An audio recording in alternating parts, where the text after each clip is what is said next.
Everyone, आज की इस वीडियो में मैंने सिर्फ आपको class 10th board exam centre का एक्सपीरियंस नहीं बताया, साथ में बताया कि कैसे आप लोग क्लास 10th के बेस्ट सैंपल पेपर अपने घर तक डिलीवर करा सकते हो भी फ्री में, एक भी रुपया बिना खर्चे हुए। सो प्लीज इस वीडियो का एंड तक देखना, पूरा स्टेप वाइज मैंने आपको गाइड किया हुआ है। Thank you so much. And mid paper एक बात होती है कि पिछली जो मेरे से पीछे जो बच्चा बैठा है वो चीटिंग करने लगता है। मेरे से जो मेरे से साइड वाली रो में जो पीछे बैठा है वो चीटिंग करने लगता है। एंड उसके बाद भाई पूरे जो हमारा रूम था उसमें हंगामा हो जाता है, बिकॉज टीचर ने उसको रंगे हाथों पकड़ लिया चीटिंग करते हुए, अपने दोस्त से पूछते हुए।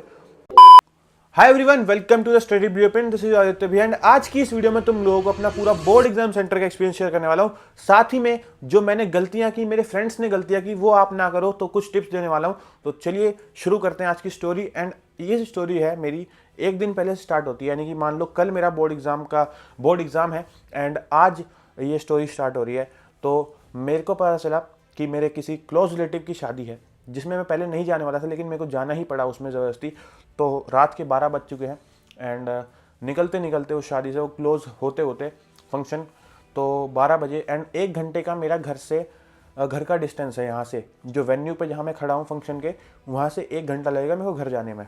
ठीक है, हम निकल पड़े। मेरे को पता था यार आज लेट हो चुके हैं, सुबह 4 बजे मैराथन भी अटेंड करनी है।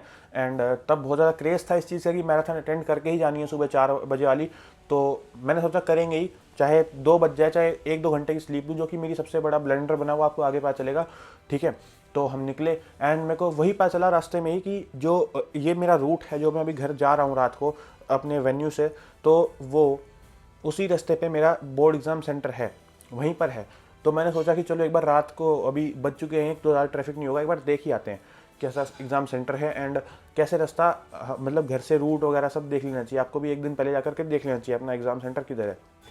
तो मैं गया एंड वहाँ पर थोड़ी देर में खड़ा रहा। पूरा अंधेरा हो रखा था एंड मेरे को थोड़ा बहुत डर लग रहा था कि यार कल मेरा बोर्ड एग्ज़ाम है, ज़िंदगी का पहला बोर्ड एग्ज़ाम है एंड मेरे को कल इसी स्कूल में आकर के लिखना है।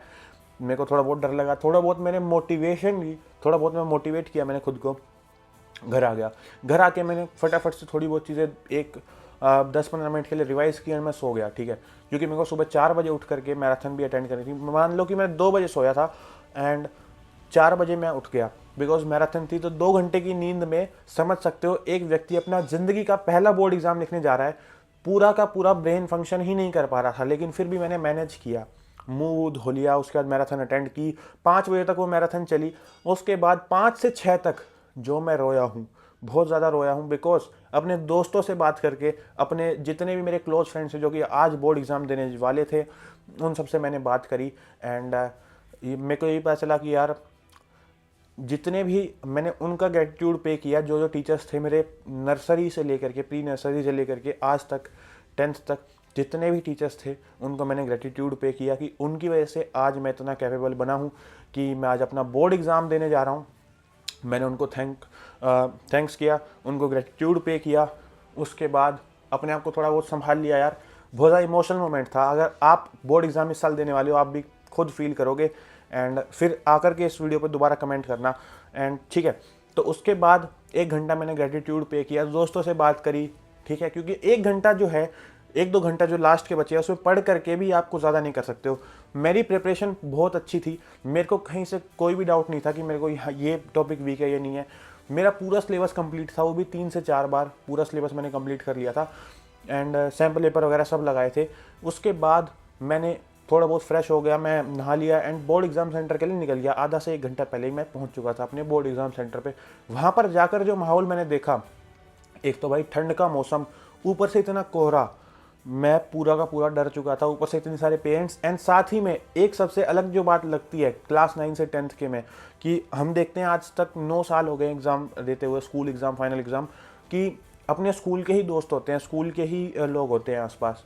लेकिन वहाँ पर देखा तो अलग अलग स्कूल से बच्चे आ रखे थे, बस भर भर के, अलग अलग पेरेंट्स अपने प्राइवेट जो भी कम्यूट कर करके आ रहे थे। एंड भाई थोड़ा अजीब तो लगता है ये पहली बार देखते हैं तो, कि बहुत सारे स्कूल से बच्चे आ रहे हैं अलग अलग। एंड अपने जो दोस्त हैं उनसे मिला, मैं उनके पेरेंट्स से मिला, उनका आशीर्वाद लिया। यूँ आई एम थोड़ा संस्कारी, आपको भी बनना चाहिए। हाँ हाँ, मजाक कर रहा हूँ। तो फिर उसके बाद टीचर्स भी थे हमारे, जो पूरा साल जिन्होंने हमें पढ़ाया था क्लास 10th के लिए स्कूल में, वो टीचर्स भी सेंटर पे आ रखे थे, उनके पैर छुए। एंड फिर मैं चला गया भाई अंदर। उस समय पर डर खत्म हो चुका था, उस समय पर डर इसलिए ख़त्म हो गया था, मैंने देखा कि हमारे टीचर्स हमारे साथ हैं, पेरेंट्स हैं, क्या ही डरने की बात है। मतलब मान लो 5% डर बचा होगा, 95% खत्म हो चुका था। मैं और मेरे दोस्त गए साथ में अंदर, वहाँ जाते ही देखा तो भाई 2 बेंच लगा रखी थी। उस स्कूल के टीचर थे, एक पीटी टीचर थे, एक सब्जेक्ट टीचर रहे होंगे। उन्होंने भाई पूरी हर एक चीज़, हर एक बच्चे की चेकिंग कराई एंड पूरा एक बॉक्स रख रखा था। जितने भी बच्चे पाउच ला रखे थे, कलरफुल पाउच वगैरह वगैरह, वो सब उन्होंने बॉक्स में रखवा लिया कि भाई जब एग्ज़ाम हो जाए वापस ले जाना, लेकिन ये सेंटर में अलाउड नहीं है। वो देख करके थोड़ा बहुत घबराहट हुई यार, कि यार इतना स्ट्रिक्ट रूल है, अगर मान लो हम चीटिंग तो नहीं करने वाले थे, फिर भी अगर कुछ भी हुआ हमसे, अगर हमने मतलब हमारे ऊपर कोई भी एलिगेशन लग गया झूठा, या किसी ने भाई चीटी फेंक दी नीचे, तो क्या होगा हमारे साथ। तो ऐसे थोड़े बहुत थॉट्स आने लगे। ठीक है, उसके बाद मैंने देखा, थोड़ा आगे बढ़े तो वहाँ पर एक बोर्ड रख रखा था एंड रोल नंबर के हिसाब से आपको रूम नंबर अलॉट कर रखे थे उस पेपर पे, वो लिखे हुए थे। तो मैं और मेरे फ्रेंड्स अपने रूम में चले गए। ठीक है, तो अभी भी जब मैं रूम में पहुंच चुका हूँ अपने बोर्ड एग्ज़ाम के, आधा घंटा बचा हुआ है एग्ज़ाम स्टार्ट होने में। ठीक है, इन्विजिलेटर अभी आए नहीं है, बाहर बस बच्चे ये घूम रहे हैं, मतलब अलाउड होता है वहाँ। अब मेरे सेंटर में तो था कि घूम आओ दूसरे रूम में भी जा करके, वॉशरूम चले जाओ, जितना मन हो उतना, एग्ज़ाम स्टार्ट होने से पहले। तो सब बात कर रहे हैं कि कौन से टीचर की मैराथन देख के आए हो, कौन सा टॉपिक वीक रह गया है, कौन सा टॉपिक स्ट्रॉन्ग है, ये सब बातें चल रही है। एंड 3 रो बांट रखी थी, एक दूसरे स्कूल की, एक मेरे स्कूल की, एक साइड वाली आधी आधी डिस्ट्रीब्यूटेड थी कि एक मेरे स्कूल की थी, एक आधा जो पार्ट था उस रो का वो दूसरे स्कूल का था। ठीक है, ऐसा सिस्टम था। उसके बाद एग्ज़ाम स्टार्ट होने से 15 मिनट पहले इन्विजिलेटर आ गए। 2 इन्विजिलेटर थे, उन्होंने शीट्स दी, उन्होंने 15 मिनट पूरा इंस्ट्रक्शन दिए कि भाई चीटिंग मत करना, बातें मत करना, बिकॉज हमारे हाथ में कुछ नहीं है, पेपर कैंसिल ही करना पड़ेगा, हमारी मजबूरी हो जाएगी। उन्होंने बताया OMR फिलिंग कैसे करनी है। तो आपको भी मैं ये आपको टिप दूंगा कि आप भी एक बार घर पे 2 से 3 बार अपनी OMR फिलिंग जो होती है ना क्लास 10th बोर्ड की, वो शीट मिल जाएगी आपको अमेजोन फ्लिपकार्ट से, तो वो आप एक बार ले लो, उसमें एक बार OMR फिलिंग करके देख लेना। बिकॉज वहाँ पर मैं देख रहा था मेरे सेंटर पे काफ़ी लोगों की गलतियाँ हो रही थी। एंड ऐसा नहीं होता कि एक OMR ख़राब होगी तो दूसरी मिल जाएगी, दूसरी नहीं मिलती है। एक बच्चे के लिए एक ही OMR भेजता है CBSE। ठीक है, तो आपको ये प्रैक्टिस करके आनी है। एग्ज़ाम स्टार्ट हुआ, क्वेश्चन पेपर जैसे ही मान लो मेरे आगे से स्टार्ट हो रहे डिस्ट्रीब्यूट होने में, जब तक वो मेरे पास आए भाई इतनी टेंशन हो गई थी कि भाई क्या क्वेश्चन आए होंगे, क्या क्वेश्चन आए, हार्ड तो नहीं आ गया ज़्यादा। मेरे पास क्वेश्चन पेपर आया, इजी था, मॉडरेट था। मैंने पलटा पहला पेज, दूसरा पेज, तीसरा पेज, जब तक पेपर ख़त्म नहीं हो गया, मतलब पूरा क्वेश्चन पेपर ख़त्म नहीं हो गया, मैं पलटता रहा पेजेस। मैंने पूरा अंदाज़ा लगा लिया कि आराम से निकलेगा, 90 पार मार्क्स हैं, इंटरनल मिला के 90+ मार्क्स है, कोई टेंशन वाली बात नहीं है। थोड़ी मैंने डीप ब्रीथ की एंड दोबारा से मैंने ग्रेटिट्यूड पे किया एंड पेपर स्टार्ट किया एंड मिड पेपर एक बात होती है कि पिछली जो मेरे से पीछे जो बच्चा बैठा है वो चीटिंग करने लगता है। मेरे से साइड वाली रो में जो पीछे बैठा है वो चीटिंग करने लगता है। एंड उसके बाद भाई पूरे जो हमारा रूम था उसमें हंगामा हो जाता है, बिकॉज टीचर ने उसको रंगे हाथों पकड़ लिया चीटिंग करते हुए, अपने दोस्त से पूछते हुए। तो टीचर ने क्या किया, उसका पेपर एक तो अपने पास रख लिया, साथ ही में अपने हेड को बुलाया, उस बच्चे को अपने पास बुलाया। एंड उस बच्चे का आज तक हमें पता नहीं चला कि क्या हुआ एंड क्या नहीं, बिकॉज जो मैंने पहला एग्ज़ाम दिया एंड लास्ट एग्ज़ाम तक वो बच्चा मेरे को उस रूम में कभी दिखाई नहीं, उसकी बेंच हमेशा खाली रहती थी। तो भाई मैं तो यही प्रे करूँगा भाई, इतने बड़ा पाप नहीं किया था, थोड़ा बच्चे को बख्श दो। जो भी है मैंने जो हुआ आपको बताया। एंड पेपर हो गया, कंप्लीट हो गया, अच्छा गया मेरा पेपर। एंड ज़्यादातर मोस्टली पेपर मेरे अच्छे ही गए एंड लास्ट में मेरा रिजल्ट आया 93%। लेकिन उससे पहले मैं आपको बताऊँगा कि जब मैं सेंटर से निकला अपने, उसका एक्सपीरियंस क्या था। जब मैं सेंटर से निकल रहा था, मान लीजिए कि 70% लोग जो थे, 100% जो मेरे दोस्त थे उसमें 70% यही बोल रहे थे कि यार सैम्पल पेपर नहीं किया। एंड हमें आइडिया नहीं था, लैंग्वेज समझ नहीं आई उन्हें, कि मतलब कहते थे हमें कॉन्सेप्ट तो समझ आ गया लेकिन क्या पूछा है वो समझ आ नहीं रहा है, मतलब लैंग्वेज समझ नहीं आ रही है क्वेश्चन की। हमें कहीं ना कहीं आइडिया लग रहा है कि हमें ये पता है, लेकिन हमें लैंग्वेज का आइडिया नहीं लग रहा है। तो वो दिक्कत हुई उनसे। एंड सो ये था मेरा बोर्ड एग्जाम सेंटर का एक्सपीरियंस। कैसा मेरा एक्सपीरियंस रहा पूरा मैंने आपके साथ शेयर किया। क्लास 10th में जब पहली बार एग्जाम देने जाते हैं बोर्ड का तो डर लगता है, बहुत सारी गलतियां भी होती है। तो मैंने और मेरे फ्रेंड्स ने मिलकर क्या क्या गलतियां की एंड उसको आप सुधार कैसे सकते हो, कैसे आप प्रिवेंट कर सकते हो, अब उसके बारे में बात कर लेते हैं। अब आपने पूरा एग्जाम सेंटर एक्सपीरियंस देख लिया मेरा, क्या एग्जाम सेंटर एक्सपीरियंस था। अब जो मैंने गलतियां की, मेरे फ्रेंड्स ने गलतियां की, उनसे मैंने कुछ सीखा है, वो मैं आपको टिप्स देना चाहता हूं कि ये जो 3 टिप्स है उसको बिल्कुल ही मत भूलना है। जो टिप नंबर 3 है वो तो बिल्कुल भी मत छोड़ देना, बिकॉज उस टिप से अगर आप जान लोगे तो आपकी परसेंटेज को कोई भी छू नहीं पाएगा। बिकॉज अगर आपने ये चीज जो थर्ड टिप है वो नहीं मानी, आपकी परसेंटेज 10 से 15% तक गिर सकती है। ठीक है, सो टिप नंबर 1 जो मैं आपको देना चाहूंगा वो है visit your exam centre 1 to 2 days prior. 1 से 2 दिन पहले जाकर के अपना एग्जाम सेंटर जरूर देख लेना, बिकॉज उससे आपको पूरा रूट का आइडिया लग जाएगा, कितना आपको टाइम लग रहा है वहां तक पहुंचने में, तो आपको कितनी देर पहले अपने घर से निकलना है, वो सब आपको आइडिया लग जाएगा। ठीक है, टिप नंबर 2 जो है प्रैक्टिस OMR शीट जरूर से आपको प्रैक्टिस कर लेनी है। क्लास 10 बोर्ड की आपको Amazon फ्लिपकार्ट में मिल जाएगी, लिंक मैं आपको नीचे डिस्क्रिप्शन में दूंगा, कहीं से भी आप ले सकते हो। तो ये दोनों चीज़ तो ठीक है, ये दोनों चीज़ अगर आप ना भी करो तो भी मैनेज हो जाएगा, लेकिन मैं कहूँगा कि आप जरूर कीजिए, इससे आपका एक्सपीरियंस एज फील होगा। लेकिन जो टिप नंबर 3 जो मैं आपको देने वाला हूँ, इससे तो आपकी डायरेक्ट मार्क्स पे फर्क पड़ने वाला। Tip number 3, the most important tip, do a lot of sample papers.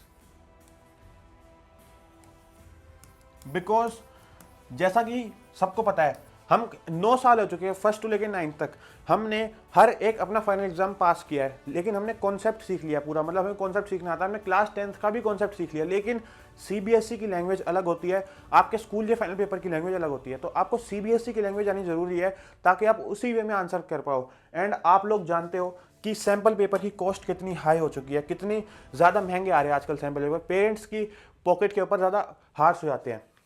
तो आपके लिए मैं एंड मोशन ग्रुप मिल करके लाए सबसे बढ़िया सैंपल पेपर। वो सैंपल पेपर आपको पहले इनकी फीचर्स बता देता हूं, उनका रेट बताऊंगा बाद में। आपको 5 हाई क्वालिटी पेपर्स मिलने वाले हैं, साथ ही में सील्ड क्वेश्चन पेपर, जैसे कि सीबीएसई में ओरिजिनल जो सीबीएसई का पेपर आता है, क्लास 10th बोर्ड का 12th का सील्ड पेपर आते हैं, तो वैसे ही इसमें पूरा एक्सपीरियंस देने की आपको कोशिश की गई है।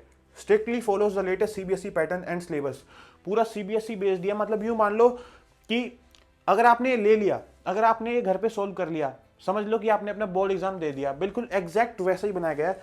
ठीक है, contain special tips and strategies for parents and students, आपके लिए स्ट्रेटजीज टिप्स वगैरह इसमें भी इंक्लूडेड है। ठीक है, design to be solve in simulated time and condition, यानी कि आपको इसमें टाइम वगैरह सब दिया होगा कि 3 आवर्स का पेपर है पूरा, आपको जो भी इंस्ट्रक्शन वगैरह सब चीज़ें दी गई है। ये एनवी सर का साथ, जो एनवी सर का मोशन ग्रुप है, वो उन्होंने लॉन्च किया अपने CBSE final blueprint for 2026 class 10th aspirants. अब मेन चीज कि आपको एनरोल कैसे करना है, इसका प्राइस क्या है। प्राइस मैं आपको बता दूं, 0 रुपीज। यस, आपने सही सुना है, बिल्कुल फ्री मिलने वाला है आपको। एंड मिलेगा कैसे, ये क्यूआर कोड देख रहे हो, क्यूआर कोड को स्कैन करो, या फिर लिंक नीचे आपको डिस्क्रिप्शन बॉक्स में दिया है, उस पर आपको क्लिक करना है। उसके बाद आपके सामने कैसा फॉर्म फिल होगा, फॉर्म आएगा, इसमें आपको अपना नाम भर देना है XYZ, जैसे कि यहाँ पर दीक्षा भरा हुआ है, वैसे आपको यहाँ पर XYZ जो भी आपका नाम है वो भर देना है। मोबाइल नंबर भरना है, इसके बाद आपको OTP आएगा, उसी मोबाइल नंबर पे OTP आपका फिल कर देना है, अपना मेल आईडी भर देना है, एंड आपको अपनी क्लास 9th की परसेंटेज इसमें डाल देनी है। ठीक है, क्लास 9th में आपकी कितनी परसेंटेज आई थी, अबव 85 आई थी या जो भी है, ठीक है, वो आपको डालना है। यहाँ पर कोड मांगेगा आपको, कोड कौन सा भरना है, SBL100, SBL100 आपने कोड भर दिया, अपनी स्टेट चुन लो, बाय नाउ कर दो, आपको फ्री मिलेगा। फ्री किनको मिलेगा एक बार वो बता दो, थोड़ा क्राइटेरिया है इसमें फ्री मिलने के लिए। जिनका भी 85% से अबव आए हैं क्लास 9th में, आपको 0 रुपीज देने हैं, साथ ही में डिलीवरी फी भी फ्री है। डिलीवरी फी भी नहीं आपको दे रही है, तो होम डिलीवरी बिल्कुल फ्री है आपकी। अगर आपके 9th क्लास में 70 to 84.9% तक आए हैं तो आपको 0 रुपीज देनी है, लेकिन आपको होम डिलीवरी फिजिकल कॉपी की नहीं मिलेगी, आपके मेल पर और वेबसाइट पर आपको देखने को मिल जाएगी इसकी PDF। ठीक है, डिजिटल कॉपी मिलेगी। अगर आपके 70% से बिलो आए हैं 9th क्लास में तो आपको 499 देना है। एंड आपके जिनके भी कम आए हैं, 70% से कम आए हैं, उनके लिए भी डिलीवरी फीस फ्री है, बिल्कुल फ्री। तो वेट किस चीज़ का है, अभी जाओ QR कोड को स्कैन करो एंड कोड यूज करो SBL100 एंड अभी अपना फ्री सैंपल पेपर क्लेम कर लो। बिकॉज इससे बेस्ट सैम्पल पेपर कहीं नहीं मिलने वाला। ऐसा नहीं है कि फ्री है तो आपको कुछ कॉम्प्रोमाइज़ करना पड़ा फीचर्स में। जितने भी टॉप पब्लिशर है, जितने भी टॉप अभी बुक्स आ रही है, सैम्पल पेपर आ रहे हैं, उनके बराबर का सैम्पल पेपर है एंड उससे कहीं हद तक ज़्यादा अच्छा ही है। बिकॉज आप एनवी सर को जानते ही हैं, इनका ब्रांड मोशन कितने सालों से हमारे साथ है, कितने डेकेड से एजुकेशन सेक्टर में है, टेक इंडस्ट्री में है। तो आप लोग जाकर के ले सकते हो। बिकॉज वो प्रॉब्लम आती है, वो प्रॉब्लम मेरे को आई थी, मेरे फ्रेंड्स को आई थी कि यार सैम्पल पेपर तो हमने किया ही नहीं, लैंग्वेज समझ आ नहीं रही है। तो वो आपको इससे बिल्कुल भी टेंशन फ्री हो जाना है एंड आपको स्कोर करने हैं आराम से 95% से प्लस। अगर आप ये छोटी छोटी चीज़ें मान लेते हैं, ये टिप्स जो मैंने आपको बताई है फॉलो कर लेते हैं, तो आपको निश्चिंत हो जाने वाली बात है। अब आपको कोई भी टेंशन नहीं लेनी है एंड आराम से अपना पेपर देना है, ग्रेटिट्यूड पे करना है। एंड एक चीज़ कहूँगा, पेपर से पहले थोड़ी देर मेडिटेशन करनी है। And thank you so much for watching this video. अगर आपको ऐसी टिप्स चाहिए और क्लास 10 से रिलेटेड जितने भी आपके दिन बचे हैं, उसमें हर एक दिन मैं आपके लिए वीडियोस लाने की कोशिश करूँगा जो कि आपके लिए हेल्पफुल हो, आपको क्रिस्प गाइडेंस एंड मेंटरशिप दे। सो उसके लिए आप सब्सक्राइब कर लो एंड जा करके मोशन की वेबसाइट पर सैम्पल पेपर को फ्री में ऑर्डर कर लो। Thank you so much, bye bye, love you all.